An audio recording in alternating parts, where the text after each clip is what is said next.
le enseña a los Gálatas que si habían creído en Jesús y que tenían el sello del Espíritu, debían de vivir y andar conforme al Espíritu, conforme al Espíritu, o en el Espíritu. Amén. Entonces, ¿qué entiende usted como andar en el Espíritu? ¿Cómo miraría usted eso?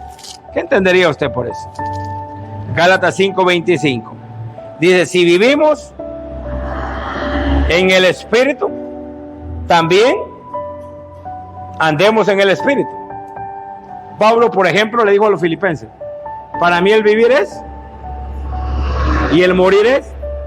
Y le dijo a los romanos: si vivimos o morimos, somos del Señor. O sea, la vida es de Cristo. Nosotros fuimos sellados, le pertenecemos a Él. Ese es como, mire, pues le voy a explicar algo. Marca, por ejemplo, con su fierro, por ejemplo, a una res. Eso le otorga a usted que usted es dueño. Entonces quiere decir que nuestra vida, ¿a quién le pertenece? Porque Él nos selló a nosotros. Ahora, vea pues, por favor, vamos a la Biblia. Como le dijo, hoy no vamos a leer, vamos a estudiar. Quiero que vaya por favor a Mateo 16:26. Él nos selló a nosotros y por lo tanto, nosotros ya no debemos de hacer lo que nosotros queremos, sino que ahora vamos a hacer lo que Él dice. Entonces Jesús dice: ¿quién quiere venir en pos de mí? Usted dijo: yo. ¿Qué hizo Dios en ese momento? ¿Qué hizo Dios con ese momento? Lo primero, antes de sellar, ¿qué le dijo? Niégate a ti mismo. Toma tu cruz. Desde el momento que decide tomar la cruz, le puso el sello. Y ese sello lo representa como hijo de Dios. ¿Cuántos alaban su nombre? Entonces, nosotros no podemos echar a perder ese sacrificio, porque el sello que Dios nos puso son las marcas de Cristo. Pablo, ¿qué dijo? Llevamos las marcas de Cristo y en todo el tiempo cargamos la muerte. Vaya a la Biblia conmigo. ¿Ya leyó esa parte, por favor? ¿Ya lo encontró? ¿Qué dice? No escucho. ¿Cómo? 16:26. Si alguno quiere venir en pos de mí, niéguese a sí mismo. Tome su cruz. Sígame. Amén. O sea, lo que Dios está diciendo, que si yo decido seguirlo a Él, pues no tengo que volver atrás. Es como Lucas 9:62. El que puso la mano en el arado y voltea atrás, ¿qué es? ¿Es apto para el reino o no? Entonces Dios a nosotros ya nos marcó. Y nos marcó para redención. Nos marcó para ser hijos de Dios, para hacer luz, no para hacer tiniebla. ¿Cuántos alaban su nombre, iglesia?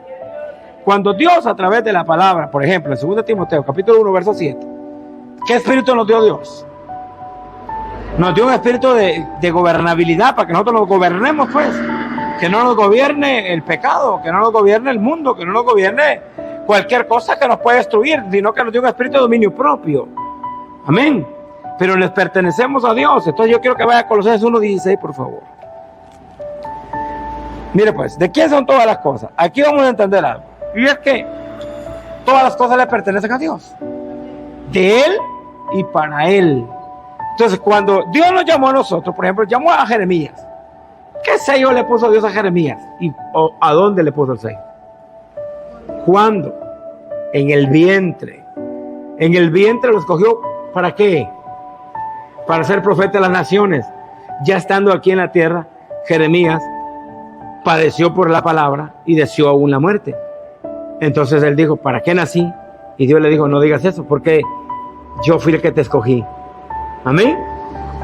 Desde el vientre te escogí para que seas profeta. Entonces muchas veces Dios le ha puesto un sello a alguien, te ha puesto un sello a ti como hijo de Dios. Nos ha llamado para que nosotros seamos salvos. Ahora, nosotros tenemos que representar la palabra del Señor como es. Yo quiero que vaya a 2 Corintios capítulo 4, por favor, versículo 8 en adelante. Vamos a meditar un momento en la palabra de nuestro Dios. Segunda carta a Corintios, capítulo 4, verso 8 en adelante. Sea Dios bendito para siempre. Amén.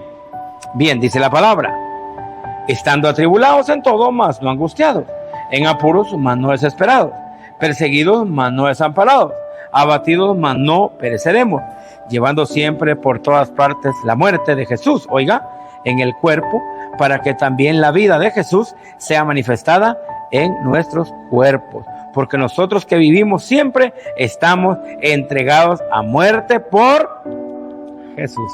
O sea, el sello que está en ti es de Dios. Tu vida le pertenece al Señor. O sea, hermano, ¿por qué tenemos que hacer lo contrario? ¿Por qué tenemos que huir? ¿Por qué tenemos que escapar como Juan el Bautista le decía al pueblo en Lucas capítulo 3? ¿Quién les enseñó a huir de la ira que viene? ¿Quién? Mejor hagamos frutos dignos de arrepentimiento, les dijo. Porque al final de cuentas, si Dios, usted está aquí en esta mañana, yo creo que es por una razón. Creo que la única razón es porque Dios ha tenido misericordia y lo encontró donde estaba. O sea, nosotros no andamos buscando a Dios, Él nos anda buscando a nosotros. Y si estamos aquí es porque nos puso un sello de salvación. Ahora, el problema es que Pablo llegó a Galacia y le escribe una carta y les dice: oh Gálatas insensatos, empezaron por el Espíritu y terminaron por la carne. Entonces, ¿por qué? Porque muchas veces nosotros conocemos la palabra del Señor y luego nos terminamos siendo enemigos, apartándonos de Dios. Y de lo que tenemos que apartarnos es del pecado. Jeremías 51:6, por ejemplo. Huí de Babilonia y escapa por tu vida, que el tiempo de la venganza es venida y Jehová dará su pago. Ahora, ¿qué ganamos nosotros con ser sellados? Lo que estamos asegurando es la salvación. Lo que estamos asegurando es que en el día postrero Dios nos llamará. Yo quiero vamos a ver dos textos bíblicos: 2 Corintios 5:10 y Apocalipsis 20:12. En el estrado de Dios dice que todos compareceremos, y al comparecer ante el tribunal de Cristo, porque hay un gran trono blanco. El trono blanco lo encontramos en Apocalipsis 20:12, donde los libros son abiertos. Pero en el estrado de Dios todos seremos juzgados un día en el tribunal de Jesús. Y en el tribunal de Jesús dice que el hombre va a ser juzgado por lo que hizo. O sea, pero si usted hizo cosas buenas, ¿qué atributo recibirá? ¿Qué recompensa seguirá? Según Apocalipsis 22:12 dice que Dios viene pronto a recompensar a quién, según fuese su obra. Ahora, ¿y qué dice en Corintios 5:10? ¿Cómo será juzgado el hombre? Por la obra. ¿La obra de dónde? Del cuerpo, sea buena o mala. Ahora, ¿por qué? Esta pregunta la hizo a Eric. El evangelio fue predicado a los antediluvianos. ¿Por qué razón? ¿Por qué razón Cristo fue a predicarle a los muertos? Pedro 4:6, primera carta. Resulta que antes no había resurrección. Y al no haber resurrección, la paga del pecado era la muerte. Romanos 6:23. La gente pecaba y moría. Y no había ningún juicio. Simplemente ese era su castigo. Morir por lo malo que había sido. Dejaba de existir dentro de los vivos y los privilegios que tenía en la vida. Pero hasta ahí nomás. Pero Cristo apareció y Él es la primicia de los muertos. Al morir Jesús, abrió una puerta y Él es la resurrección y la vida.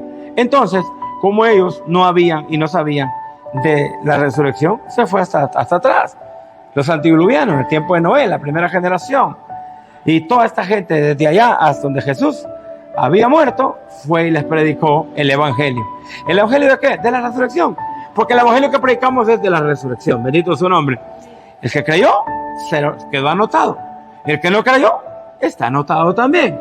Porque dice Marcos 16:15. Id y predicad el evangelio a toda criatura. El que creyere y fuera bautizado, será salvo. Ahora a ellos les contó el paquete completo. Cristo les predicó y el que creyó, en automático alcanzó la salvación sin ir a un río o a bautizarse, porque fue en automático.